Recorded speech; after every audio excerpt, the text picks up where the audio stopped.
ಕ್ರಿಸ್ತನಲ್ಲಿ ನನ್ನ ಪ್ರೀತಿಯ ದೇವಜನರೇ, ನಿಮ್ಮೆಲ್ಲರಿಗೂ ಯೇಸು ಕ್ರಿಸ್ತನ ಅತಿ ಪರಿಶುದ್ಧವಾದ ನಾಮದಲ್ಲಿ ವಂದನೆಯನ್ನು ಸಲ್ಲಿಸುವನಾಗಿರುತ್ತೇನೆ.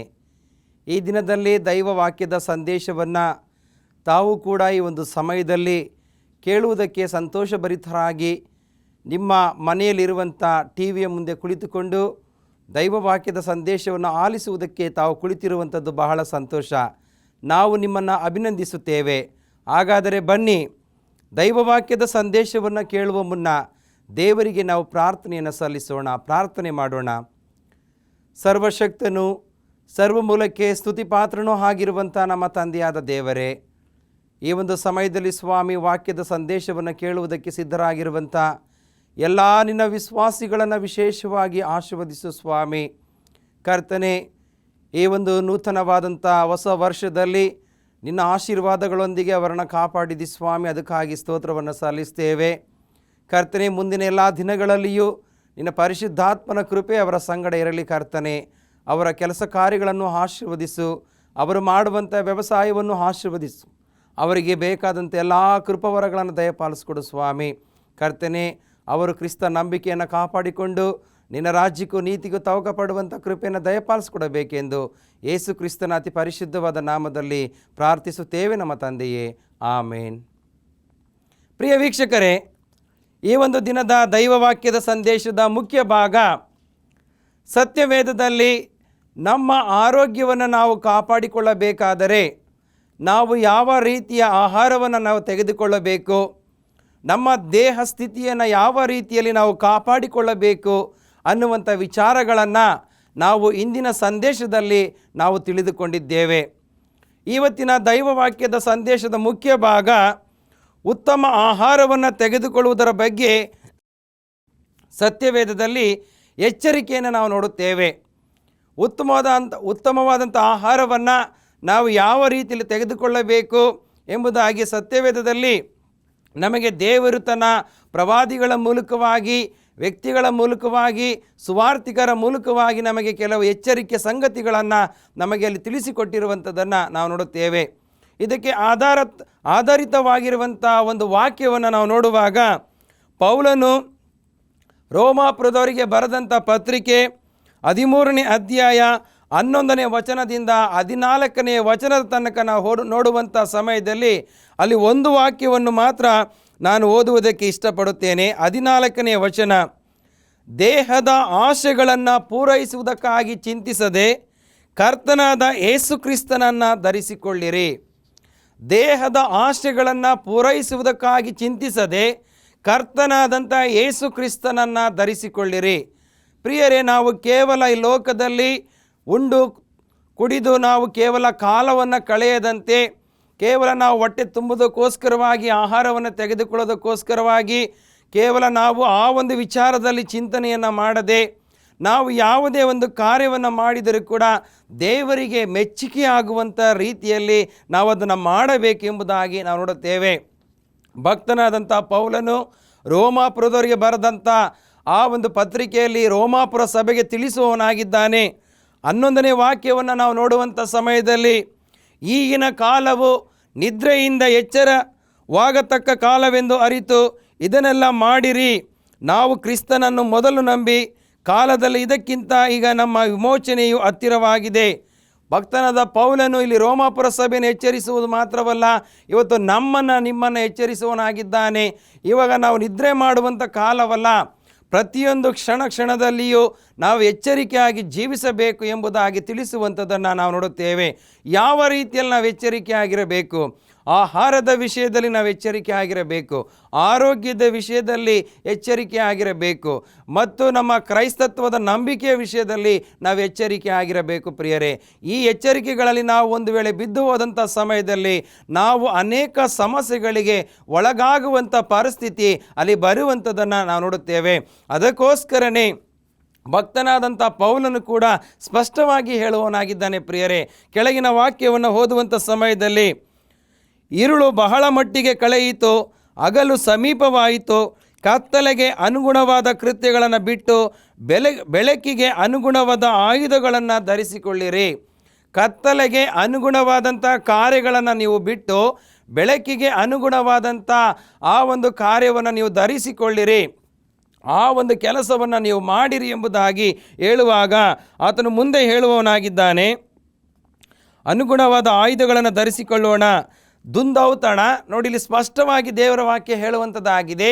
ದುಂದೌತಣ, ಕುಡಿಕತನದಲ್ಲಿ ಆಗಲಿ, ಕಾಮ ವಿಲಾಸ ನಿರ್ಲಜ್ಜಾತ ಕೃತ್ಯಗಳಲ್ಲಿ ಆಗಲಿ, ಜಗಳ ಹೊಟ್ಟೆ ಕಿಚ್ಚುಗಳಲ್ಲಿ ಆಗಲಿ ಕಾಲ ಕಳೆಯದೆ ಹಗಲು ಹೊತ್ತಿಗೆ ತಕ್ಕ ಹಾಗೆ ಮಾನಸ್ಥರಾಗಿ ನಾವು ನಡೆದುಕೊಳ್ಳೋಣ. ದುಂದೌತಣ, ಅತಿಯಾದಂಥ ಆಹಾರ ಸೇವನೆಯ ಮೂಲಕವಾಗಿ ಅನೇಕ ಕಷ್ಟಗಳಿಗೆ ಮನುಷ್ಯನು ಒಳಗಾಗುತ್ತಾ ಇದ್ದಾನೆ. ಪ್ರಿಯರೇ, ನಾವು ನೋಡುತ್ತೇವೆ ಈಗಿನ ಕಾಲದಲ್ಲಿ ನಮಗೆ ಆಹಾರದಲ್ಲಿ ಕೆಲವು ಇತಿಮಿತಿ ಇದೆ. ಪ್ರಿಯರೇ, ಇಷ್ಟು ಪ್ರಮಾಣದಲ್ಲಿ ನಾವು ಆಹಾರವನ್ನು ತೆಗೆದುಕೊಳ್ಳಬೇಕು ಅನ್ನುವಂಥ ಇತಿಮಿತಿ ಇದ್ದರೂ ಕೂಡ ನಾವೇನು ಮಾಡ್ತೇವೆ, ಅಲ್ಪ ಪ್ರಮಾಣದ ಆಹಾರವನ್ನು ತೆಗೆದುಕೊಳ್ಳದೆ ನಾವು ಜಾಸ್ತಿ ಆದಂಥ ಆಹಾರವನ್ನು ನಾವು ಊಟ ಮಾಡಿ ನಮ್ಮ ದೇಹವನ್ನು ಹಾಳು ಮಾಡಿಕೊಳ್ಳುವುದರ ಜೊತೆಗೆ ನಾವು ಅನೇಕ ಕಾಯಿಲೆಗೆ ನಾವು ತುತ್ತಾಗ್ತೇವೆ. ಪ್ರಿಯರೇ, ಆದುದರಿಂದ ದೇವರ ವಾಕ್ಯವು ಸ್ಪಷ್ಟವಾಗಿ ಹೇಳುತ್ತದೆ, ನೀವು ಕತ್ತಲೆಗೆ ಅನುಗುಣವಾದಂಥ ಕಾರ್ಯವನ್ನು ಬಿಟ್ಟು ಬೆಳಕಿಗೆ ಅನುಗುಣವಾದಂಥ ಕಾರ್ಯಗಳಲ್ಲಿ ನೀವು ಏನಾಗಬೇಕಾಗಿದೆ, ಆ ಒಂದು ಮಾರ್ಗದಲ್ಲಿ ನೀವು ಜೀವಿಸಬೇಕಾಗಿದೆ. ನಿಮ್ಮಲ್ಲಿರುವಂಥ ದುಂದೌತಣ, ಅತಿಯಾದಂಥ ಔತಣಕೂಟಗಳಲ್ಲಿ ಭಾಗವಹಿಸುವಂಥದ್ದು, ಅತಿಯಾದಂಥ ಆಹಾರವನ್ನು ನೀವು ತೆಗೆದುಕೊಳ್ಳುವಂಥದ್ದು, ಅದನ್ನು ಬಿಟ್ಟು ನೀವು ಕತ್ತಲೆಗೆ ಅನುಗುಣವಾದ ಕಾರ್ಯವನ್ನು ಬಿಟ್ಟು ಬೆಳಕಿಗೆ ಅನುಗುಣವಾದಂಥ ಕಾರ್ಯವನ್ನು ನೀವು ಎಲ್ಲರ ಮುಂದೆ ಕೂಡ ಮಾಡಿರಿ ಎಂಬುದಾಗಿ ಅಲ್ಲಿ ಭಕ್ತನಾದ ಪೌಲನು ಎಚ್ಚರಿಸುವಂಥದ್ದನ್ನು ನಾವು ನೋಡುತ್ತೇವೆ. ಮತ್ತು ನಾವು ನೋಡುತ್ತೇವೆ ಪ್ರಿಯರಲ್ಲಿ, ದುಂದೌತಣ ಕುಡಿಕತನಗಳಲ್ಲಿ ಆಗಲಿ, ಕಾಮ ವಿಲಾಸ ನಿರ್ಲಜ್ಜ ಕೃತ್ಯಗಳಲ್ಲಿ ಆಗಲಿ, ಜಗಳ ಹೊಟ್ಟೆ ಕಿಚ್ಚುಗಳಲ್ಲಿ ಆಗಲಿ ಕಾಲ ಕಳೆಯದೆ ಹಗಲು ಹೊತ್ತಿಗೆ ತಕ್ಕ ಹಾಗೆ ಮಾನಸ್ಥರಾಗಿ ನಾವು ನಡೆದುಕೊಳ್ಳಬೇಕಾಗಿದೆ. ಪ್ರಿಯರೇ, ಎಷ್ಟೋ ಸಾರಿ ಅನೇಕ ವ್ಯಕ್ತಿಗಳು ಕತ್ತಲೆಗೆ ಅನುಗುಣವಾದಂಥ ಕಾರ್ಯದಲ್ಲಿ ತೊಡಗಿಸಿಕೊಳ್ಳುವಂಥದ್ದನ್ನು ನಾವು ನೋಡುತ್ತೇವೆ. ಯಾರು ನಮ್ಮನ್ನು ನೋಡುತ್ತಾ ಇಲ್ಲ, ಸಮಾಜ ನಮ್ಮನ್ನು ನೋಡುತ್ತಾ ಇಲ್ಲ ಅಂತೇಳಿ ಕತ್ತಲೆಗೆ ಅನುಗುಣವಾದಂಥ ಕಾರ್ಯಗಳಲ್ಲಿ ದುಂದೌತಣ, ಕುಡಿಕತನ ಮತ್ತು ಅನೇಕ ಕಾಮ ವಿಲಾಸದ ಕಾರ್ಯಗಳಲ್ಲಿ ತೊಡಗಿಕೊಂಡು ತಮ್ಮ ದೇಹವನ್ನು ಕ್ಷೀಣಿಸುವುದರ ಜೊತೆಗೆ, ತಮ್ಮ ದೇಹವನ್ನು ಹಾಳು ಮಾಡಿಕೊಳ್ಳುವುದರ ಜೊತೆಗೆ ಅನೇಕ ಪಾಪಮಯವಾದ ಜೀವಿತದಲ್ಲಿ ಇವತ್ತು ಎಷ್ಟೋ ಜನ ಜೀವಿಸುತ್ತಾ ಇರುವಂಥದ್ದನ್ನು ನಾವು ನೋಡುತ್ತೇವೆ. ಪ್ರಿಯ ವೀಕ್ಷಕರೇ, ಈ ಕಾರ್ಯಕ್ರಮದ ಮೂಲಕವಾಗಿ ನಾವು ದುಂದೌತಣ ವಿಷಯದಲ್ಲಿ, ಅಂದರೆ ಆಹಾರ ಪದ್ಧತಿಯಲ್ಲಿ ನಾವು ಬಹಳ ಎಚ್ಚರಿಕೆಯನ್ನು ವಹಿಸಬೇಕಾಗಿದೆ. ಬೆಳಗಿನ ಉಪಹಾರವನ್ನು ನಾವು ಮಾಡಬೇಕಾಗಿದೆ, ಮಧ್ಯಾಹ್ನದ ಆ ಒಂದು ಊಟವನ್ನು ನಾವು ಮಾಡಬೇಕಾಗಿದೆ, ರಾತ್ರಿಯಲ್ಲಿ ನಾವು ಭೋಜನವನ್ನು ನಾವು ಮಾಡಬೇಕಾಗಿದೆ. ಆದರೆ ನಾವೇನು ಮಾಡುತ್ತೇವೆ, ಬೆಳಗಿನ ಉಪಹಾರವನ್ನು ಸೇವಿಸಿರುವಂಥ ಕೆಲವರು ಬೆಳಿಗ್ಗೆ 10 ಗಂಟೆಯಲ್ಲೇ ಮತ್ತೆ ಅವರು ಊಟವನ್ನು ಮಾಡುವಂಥದ್ದನ್ನು ನಾವು ನೋಡುತ್ತೇವೆ. ಮಧ್ಯಾಹ್ನದ ಊಟವನ್ನು ಮಾಡಿರುವಂಥವರು 2 ಗಂಟೆ 3 ಗಂಟೆ ಆಗುವಾಗಲೇ ಮತ್ತೆ ಊಟವನ್ನು ಮಾಡುವಂಥ ಕೆಲವು ಜನರಿದ್ದಾರೆ. ಪ್ರಿಯರೇ, ರಾತ್ರಿಯಲ್ಲಿ 8 ಗಂಟೆ ಅಥವಾ 7 ಗಂಟೆಗೆ ಊಟ ಮಾಡಿದಂಥ ಜನ ಅಲ್ಪ ಪ್ರಮಾಣದಲ್ಲಿ ಮಾತ್ರ ನಾವು ರಾತ್ರಿಯ ವೇಳೆಯಲ್ಲಿ ಆಹಾರವನ್ನು ತೆಗೆದುಕೊಳ್ಳಬೇಕು. ಆದರೆ ನಾವು ದೀರ್ಘವಾದಂಥ ಹೆಚ್ಚಾದಂಥ ಆಹಾರವನ್ನು ನಾವು ತೆಗೆದುಕೊಳ್ಳುವುದರಿಂದ ನಮ್ಮ ದೇಹದಲ್ಲಿ ಯಾವುದೇ ಅಂಗಗಳು ಕೆಲಸವನ್ನು ಮಾಡೋದಿಲ್ಲ ಎಂಬುದಾಗಿ ಸತ್ಯವೇದವು ಕೂಡ ಸ್ಪಷ್ಟವಾಗಿ ಹೇಳುತ್ತೆ. ಯಾಕೆಂದರೆ ದುಂದೌತಣ ಮತ್ತು ಕುಡಿಕತನದಿಂದ ಪಟಿಂಗತನವು ಬರುತ್ತದೆ ಎಂಬುದಾಗಿ ದೇವರ ವಾಕ್ಯವು ಸ್ಪಷ್ಟವಾಗಿ ಹೇಳುತ್ತೆ. ಅಂದರೆ ಸೋಮಾರಿತನವು ಬರುವಂಥದ್ದನ್ನು ನಾವು ನೋಡುತ್ತೇವೆ. ಮುಂದಿನ ಭಾಗಕ್ಕೆ ನಾವು ಹೋಗುವುದಾದರೆ, ಪೌಲನು ಕೊರಿಂಥದವರಿಗೆ ಬರೆದ ಮೊದಲನೇ ಪತ್ರಿಕೆ 10:30 ನಾವು ನೋಡುತ್ತೇವೆ, ಹೀಗಿರಲಾಗಿ ನೀವು ಉಂಡರು ಕುಡಿದರು ಇನ್ನೇನು ಮಾಡಿದರು ಎಲ್ಲವನ್ನ ದೇವರ ಘನತೆಗೋಸ್ಕರವಾಗಿ ಮಾಡಿರಿ, ಆದರೆ ಯಾರನ್ನು ಕೂಡ ನೋಯಿಸುವುದಕ್ಕೋಸ್ಕರವಾಗಿ ಮಾಡಬೇಡಿರಿ ಎಂಬುದಾಗಿ ಭಕ್ತನಾದ ಪೌಲನಲ್ಲಿ ಹೇಳುವಂಥದ್ದನ್ನು ನಾವು ನೋಡುತ್ತೇವೆ. ಪ್ರಿಯ ವೀಕ್ಷಕರೇ, ಈ ಒಂದು ಆಹಾರದ ಪದ್ಧತಿ ಎಲ್ಲಿಂದ ಪ್ರಾರಂಭವಾಯಿತು ಎಂಬುದನ್ನು ನೋಡಬೇಕಾದ್ರೆ ನಾವು ಆದಿಕಾಂಡ 1ನೇ ಅಧ್ಯಾಯ 26ನೇ ವಚನವನ್ನು ನಾವು ನೋಡುವಾಗ ಅಲ್ಲಿ ದೇವರ ವಾಕ್ಯದಲ್ಲಿ ಸ್ಪಷ್ಟವಾಗಿ ನಾವು ನೋಡುತ್ತೇವೆ. 1ನೇ ಅಧ್ಯಾಯ 26ನೇ ವಚನದಲ್ಲಿ,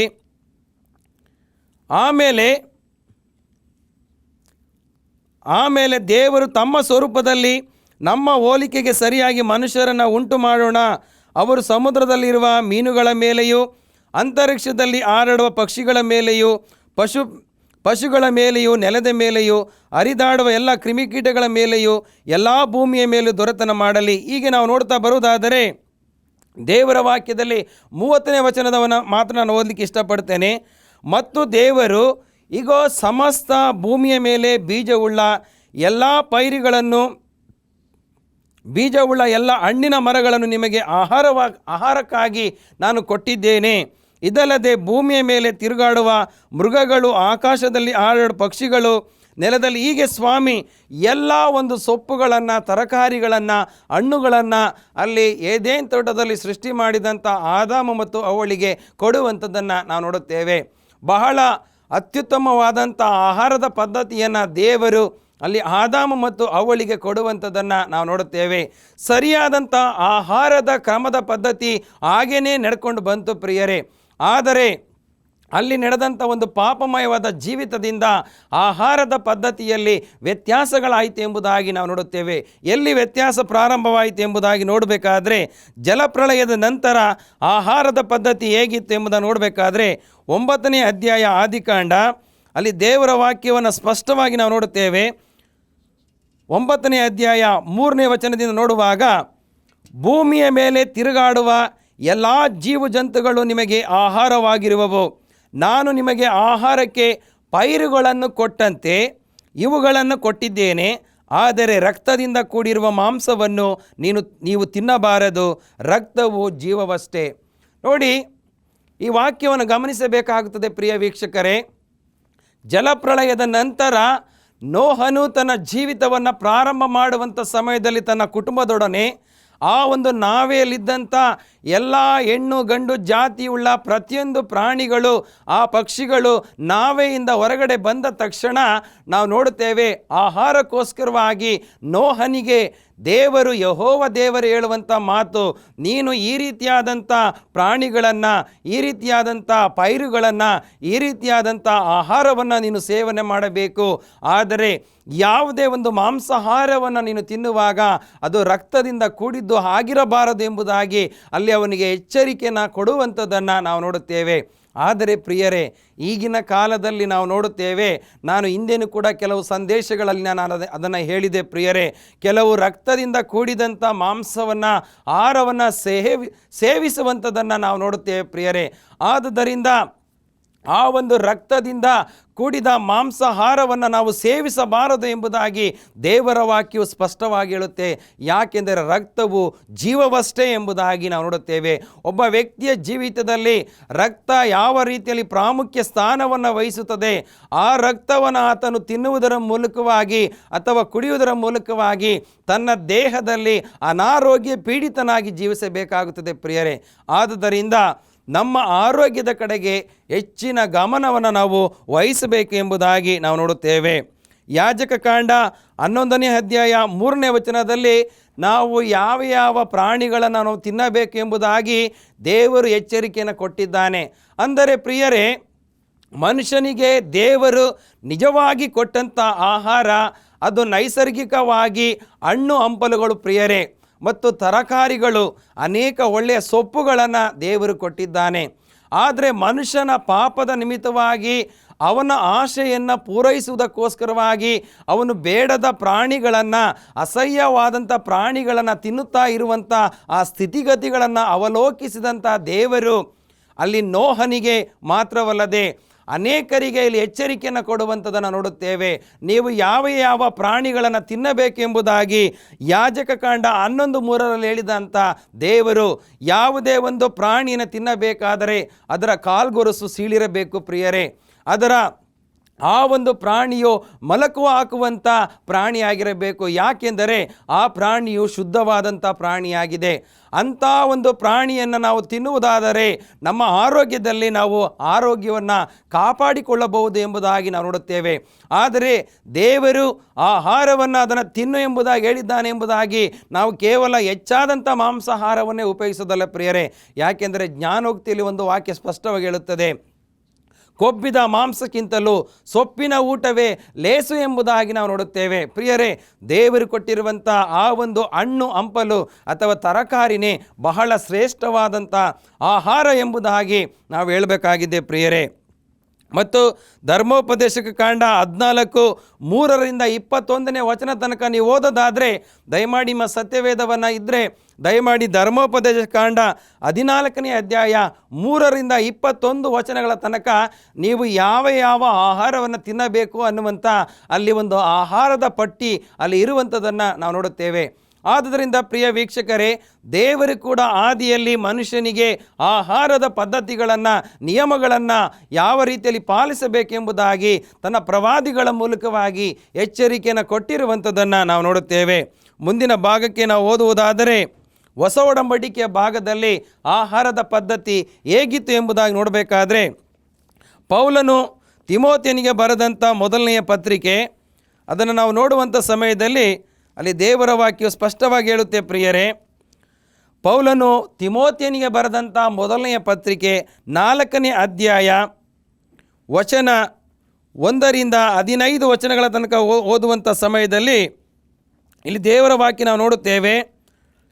ಅನೇಕ ಸುಳ್ಳು ಬೋಧಕರುಗಳು ಬಂದು ನೀವು ಮದುವೆ ಆಗಬಾರದೆಂತಲೂ ಇಂತಿಂಥ ಆಹಾರವನ್ನು ತಿನ್ನಬಾರದೆಂತಲೂ ಹೇಳುವರು. ಆದರೆ ಯಾರು ನಂಬುವವರಾಗಿದ್ದು ಸತ್ಯವನ್ನು ಗ್ರಹಿಸಿದ್ದಾರೋ ಅವರು ಕೃತಜ್ಞತಾಸ್ತುತಿ ಮಾಡಿ ತಿನ್ನುವುದಕ್ಕೋಸ್ಕರ ದೇವರು ಸಕಲ ವಿಧವಾದ ಆಹಾರವನ್ನು ಉಂಟು ಮಾಡಿದನು. ಆತನು ಉಂಟು ಮಾಡಿದ ಎಲ್ಲವೂ ಒಳ್ಳೆಯದೇ. ದೇವರ ಸ್ತೋತ್ರ ಮಾಡಿ ತೆಗೆದುಕೊಳ್ಳುವ ಪಕ್ಷಕ್ಕೆ ಯಾವುದನ್ನು ನಿಷಿದ್ಧವೆಂದು ಹೇಳತಕ್ಕದ್ದಲ್ಲ. ದೇವರ ವಾಕ್ಯವನ್ನು ಹೇಳಿ ಪ್ರಾರ್ಥಿಸುವುದರಿಂದ ಅದು ಪವಿತ್ರವಾಗುತ್ತದಲ್ಲ. ಇಲ್ಲಿ ಅನೇಕ ಸುಳ್ಳು ಪ್ರವಾದಿಗಳು ಬಂದು ನೀವು ಈ ರೀತಿಯಾದಂಥ ಆಹಾರವನ್ನು ತಿನ್ನಬೇಕು. ನಾವು ನೋಡ್ತೇವೆ, ದೇವರು ಮನುಷ್ಯನು ಯಾವ ರೀತಿಯಲ್ಲಿ ಆಹಾರವನ್ನು ತಿನ್ನಬೇಕು ಅನ್ನುವಂಥ ನಿಯಮಗಳನ್ನು ಮಾಡಿದರೂ ಕೂಡ ಅವರೇನು ಮಾಡ್ತಾರೆ, ದೇವರಿಗೆ ವಿರುದ್ಧವಾದಂಥ ನಿಯಮವನ್ನು ತಾವೇ ಸೃಷ್ಟಿ ಮಾಡಿ, ಇಲ್ಲ ನೀವು ಈ ಆಹಾರವನ್ನು ತಿಂದರೆ ಏನಾಗಲ್ಲ, ಈ ಆಹಾರವನ್ನು ತಿಂದರೆ ಹಿಂಗಾಗುತ್ತೆ, ಈ ರೀತಿಯಾದಂಥ ತಪ್ಪು ಬೋಧನೆಗಳನ್ನು ಮಾಡಿ ಜನರನ್ನು ದಿಕ್ಕು ತಪ್ಪಿಸುವಂಥದ್ದನ್ನು ನಾವು ನೋಡುತ್ತೇವೆ. ಆದರೆ ಹೊಸ ಒಡಂಬಡಿಕೆಯ ಕಾಲದಲ್ಲಿ ಭಕ್ತನಾದಂಥ ಪೌಲನು ತಿಮೋಥೆಯನಿಗೆ ಸ್ಪಷ್ಟವಾಗಿ ಹೇಳುವನಾಗಿದ್ದಾನೆ, ಪ್ರಿಯರೇ, ನೀನು ಯಾವುದೇ ಒಂದು ಆಹಾರವನ್ನು ನೀನು ತೆಗೆದುಕೊಳ್ಳುವುದಾದರೆ ಅದು ದೇವರಿಗೆ ವಿರುದ್ಧವಾಗಿರಬಾರದು. ದೇವರಿಗೆ ನೇಮಕವಾದಂಥ ಆಹಾರವನ್ನು ನೀನು ಪ್ರಾರ್ಥನೆ ಮಾಡಿ ತೆಗೆದುಕೊಳ್ಳುವುದಾದರೆ ಯಾವ ಒಂದು ತೊಂದರೆಗಳು ನಿನಗೆ ಆಗೋದಿಲ್ಲ ಎಂಬುದಾಗಿ ಸ್ಪಷ್ಟವಾಗಿ ಅಲ್ಲಿ ಪೌಲನು ತಿಮೋಥೆಯನಿಗೆ ಹೇಳುವಂಥದ್ದನ್ನು ನಾವು ನೋಡುತ್ತೇವೆ ಪ್ರಿಯರೇ. ಯಾಕೆಂದರೆ ರೋಮಾಪುರದವರಿಗೆ ಬರೆದ ಪತ್ರಿಕೆ 14:10 ಒಂದು ವಾಕ್ಯವು ಸ್ಪಷ್ಟವಾಗಿ ಹೇಳುತ್ತೆ ಪ್ರಿಯರೇ. ನಾವು ಅದನ್ನು ಓದೋಣ. ಪೌಲನು ರೋಮಾಪುರದವರಿಗೆ ಬರೆದಂಥ ಪತ್ರಿಕೆ 14ನೇ ಅಧ್ಯಾಯ 10ನೇ ವಚನದಲ್ಲಿ ನಾವು ನೋಡುತ್ತೇವೆ, ತಿನ್ನದವನೇ ನಿನ್ನ ಸಹೋದರನ ವಿಷಯವಾಗಿ ನೀನು ತೀರ್ಪು ಮಾಡುವುದೇನು? ಒಂದು ವೇಳೆ ಒಬ್ಬ ವ್ಯಕ್ತಿ ನಾನು ಆಹಾರವನ್ನು ಅದನ್ನು ತಿನ್ನೋದಿಲ್ಲ ಇದನ್ನು ತಿನ್ನೋದಿಲ್ಲ ಎಂಬುದಾಗಿ ಒಂದು ವೇಳೆ ಯಾರಾದರೂ ತರ್ಕ ಮಾಡುವುದಾದರೆ ಪೌಲನು ಅಂಥವರ ವಿಷಯದಲ್ಲಿ ಸ್ಪಷ್ಟವಾಗಿ ಹೇಳುವನಾಗಿದ್ದಾನೆ. ತಿನ್ನದವನೇ ನಿನ್ನ ಸಹೋದರನ ವಿಷಯದಲ್ಲಿ ನೀನು ತೀರ್ಪು ಮಾಡುವುದೇನು? ತಿನ್ನುವವನೇ ನಿನ್ನ ಸಹೋದರನು ನೀನು ಹೀನೈಸುವುದೇನು? ನಾವೆಲ್ಲರೂ ದೇವರ ನ್ಯಾಯಾಸನದ ಮುಂದೆ ನಾವು ನಿಲ್ಲಬೇಕಲ್ಲ, ನಾವೆಲ್ಲರೂ ಲೆಕ್ಕ ಕೊಡಲೇಬೇಕು. ನಾವು ದೇವರು ಹೇಳಿದ ಪದಾರ್ಥವನ್ನು ನಾವು ತಿನ್ನಬೇಕಾಗಿದೆ ಪ್ರಿಯರೇ. ಹೇಳದ ಪದಾರ್ಥವನ್ನು ನಾವು ಒಂದು ವೇಳೆ ತಿಂದು ನನಗೇನು ಆಗಲ್ಲ ಹಾಗೆ ಹೀಗೆ ಎಂಬುದಾಗಿ ನಾವು ಮಾತಾಡಿದರೆ ಇಲ್ಲಿ ಪೌಲನು ಸ್ಪಷ್ಟವಾಗಿ ಹೇಳ್ತಾನೆ ಪ್ರಿಯರೇ, ನಾವು ಪ್ರತಿಯೊಬ್ಬರು ಕೂಡ ಯಾವ ಆಹಾರವನ್ನು ನಾವು ತಿಂತೇವೆ ದೇವರ ಮುಂದೆ ನಾವು ನ್ಯಾಯಸ್ಥಾನದ ಮುಂದೆ ಲೆಕ್ಕವನ್ನು ಕೊಡಲೇಬೇಕು ಎಂಬುದಾಗಿ ಸ್ಪಷ್ಟವಾಗಿ ಹೇಳುವಂಥದ್ದನ್ನು ನಾವು ನೋಡುತ್ತೇವೆ. ಪ್ರಿಯ ವೀಕ್ಷಕರೇ, ಈ ಕಾರ್ಯಕ್ರಮದ ಮೂಲಕವಾಗಿ, ಈ ಸಂದೇಶದ ಮೂಲಕವಾಗಿ ನಿಮ್ಮ ಜೀವಿತದಲ್ಲಿ ಆಹಾರದ ಪದ್ಧತಿಗಳನ್ನು ರೂಢಿಯಾಗಿ ಇಟ್ಟುಕೊಳ್ಳುವಂಥದ್ದು ಬಹಳ ಪ್ರಾಮುಖ್ಯ. ಆವಾಗ ನೀವು ಆರೋಗ್ಯವಂತರಾಗಿರಲಿಕ್ಕೆ ಸಾಧ್ಯವಾಗ್ತದೆ ಪ್ರಿಯರೇ. ಮುಂದಿನ ಭಾಗಕ್ಕೆ ನಾವು ಓದುವುದಾದರೆ, ಪೌಲನು ಕೊರಿಂಥದವರಿಗೆ ಬರೆದಂಥ ಪತ್ರಿಕೆ 8ನೇ ಅಧ್ಯಾಯ 4ನೇ ವಚನವನ್ನು ನಾವು ನೋಡುವಾಗ ಅಲ್ಲಿ ದೇವರ ವಾಕ್ಯ ಸ್ಪಷ್ಟವಾಗಿ ಬರೆಯಲ್ಪಟ್ಟಿದೆ ಪ್ರಿಯರೇ. 8ನೇ ಅಧ್ಯಾಯ 4ನೇ ವಚನ ನೋಡಿ, ವಿಗ್ರಹಗಳಿಗೆ ನೈವೇದ್ಯ ಮಾಡಿದ ಪದಾರ್ಥಗಳನ್ನು ತಿನ್ನುವುದರ ವಿಷಯದಲ್ಲಿ ನಾನು ಹೇಳುವುದೇನೆಂದರೆ, ನಾವು ಇಲ್ಲಿ ಪೌಲನು ಸ್ಪಷ್ಟವಾಗಿ ಒಂದು ವಿಷಯವನ್ನು ಅಲ್ಲಿ ದೃಢೀಕರಿಸುವವನಾಗಿದ್ದಾನೆ ಪ್ರಿಯರೇ. ನಾವು ಯಾವುದೇ ಒಂದು ಆಹಾರವನ್ನು ನಾವು ತೆಗೆದುಕೊಳ್ಳುವುದಾದರೆ ದೇವರ ಸ್ತೋತ್ರ ಮಾಡಿ ತೆಗೆದುಕೊಳ್ಳುವಾಗ ಯಾವುದೇ ಒಂದು ವಿಘ್ನಗಳು ಆಗೋದಿಲ್ಲ ಎಂಬುದಾಗಿ ನಾವು ನೋಡುತ್ತೇವೆ. ಕೆಲವರು ಏನು ಮಾಡ್ತಾರೆ ಅಂದರೆ, ಅಯ್ಯೋ ಈ ಒಂದು ಆಹಾರವನ್ನು ಇದಕ್ಕೋಸ್ಕರವಾಗಿ ಮೀಸಲಾಗಿಟ್ಟಿದ್ದರು, ಇದನ್ನು ನಾವು ತಿಂದರೆ ನಮಗೇನಾದರೂ ಆಗ್ತದೆ, ಹಾಗೆ ಹೀಗೆ ಎಂಬುದಾಗಿ ಕೆಲವರ ತಪ್ಪಾದಂಥ ಭಾವನೆಗಳಿದೆ ಪ್ರಿಯರೇ. ಆದರೆ ದೇವರ ವಾಕ್ಯದಲ್ಲಿ ಭಕ್ತನಾದ ಪೌಲನು ಹೇಳುತ್ತಾನೆ, ನೀವು ಯಾವುದನ್ನು ತೆಗೆದುಕೊಳ್ಳುವುದಾದರೆ, ದೇವ ಸ್ತೋತ್ರ ಮಾಡಿ ತಿನ್ನುವುದಾದರೆ ಯಾವುದೇ ವಿಘ್ನಗಳು ನಿಮಗೆ ಆಗೋದಿಲ್ಲ. ಒಂದು ವೇಳೆ ನಿಮ್ಮ ಮನಸ್ಸಿನಲ್ಲಿ ನಾನು ಅದನ್ನು ತಿನ್ನಬಾರದು ಎಂಬುದಾಗಿ ಒಂದು ವೇಳೆ ನಿಮ್ಮ ಯೋಚನೆಯಲ್ಲಿ ಬಂದರೆ ಅದನ್ನು ತಿನ್ನಲಿಕ್ಕೆ ಹೋಗಬೇಡಿ ಎಂಬುದಾಗಿ ಅಲ್ಲಿ ನಮಗೆ ಎಚ್ಚರಿಕೆಯನ್ನು ಕೊಡುವಂಥದ್ದನ್ನು ನಾವು ನೋಡುತ್ತೇವೆ ಪ್ರಿಯರೇ. ಆದುದರಿಂದ ನಾವು ಇಂದಿನ ಆಹಾರ ಪದ್ಧತಿಯಲ್ಲಿ ರೋಮಾಪುರದ ಬರೆದ ಪತ್ರಿಕೆ 14ನೇ ಅಧ್ಯಾಯ 17ನೇ ವಚನದಲ್ಲಿ ನಾವು ನೋಡುವ ಹಾಗೆ ಅಲ್ಲಿ ದೇವರ ವಾಕ್ಯವು ನಮ್ಮನ್ನು ಎಚ್ಚರಿಸುವಂಥದ್ದಾಗಿದೆ ಪ್ರಿಯರೇ. 14ನೇ ಅಧ್ಯಾಯ 17ನೇ ವಚನದಲ್ಲಿ ನಾವು ನೋಡುವಾಗ, ಯಾಕಂದರೆ ತಿನ್ನುವುದು ಕುಡಿಯುವುದು ದೇವರ ರಾಜ್ಯವಲ್ಲ, ನೀತಿಯು ಸಮಾಧಾನವು ಪವಿತ್ರಾತ್ಮನಿಂದ ಆಗುವ ಆನಂದವೂ ಆಗಿದೆ.